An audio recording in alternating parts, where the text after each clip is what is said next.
Alors, la vie privée est-elle ringarde comme le prétend le créateur de Facebook?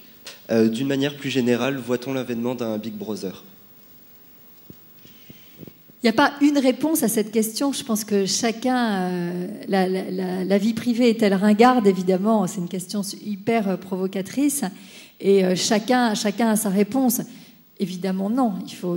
Mais ce qu'il y a, c'est qu'après, quelle acception, quelle perception, quelle définition de la vie privée en fait chacun d'entre nous? Aujourd'hui, le curseur s'est un peu déplacé et cette frontière que je disais abolie tout à l'heure entre le public et le privé, eh ben, c'est réel. C'est que, par exemple, aujourd'hui, quand vous cherchez du travail ou quand un employeur veut vous employer, eh ben, il va aller voir votre blog si vous avez un blog. S'il a accès à votre profil sur Facebook, il va aller voir aussi. Et donc, il va voir des détails qui sont un petit peu de votre vie privée. Mais vous-même, parfois, vous mélangez un peu les deux. C'est-à-dire que c'est ça qui est difficile, c'est qu'il faut être conscient. Ça, c'est une thématique moi, que je trouve passionnante, mais ça serait trop long de rentrer là-dedans. Mais ce qu'on appelle l'identité numérique. L'identité numérique, c'est quelque chose d'extrêmement important. Aujourd'hui, quand on est sur Internet, on a aussi, à côté de son identité civile, dans la vie réelle, on a aussi une identité numérique. Et la gestion de cette identité numérique est extrêmement délicate. Et les atteintes possibles à la vie privée de cette identité numérique sont extrêmement délicates aussi. Donc, il faut faire attention à ça. Donc, il faut être capable de bien...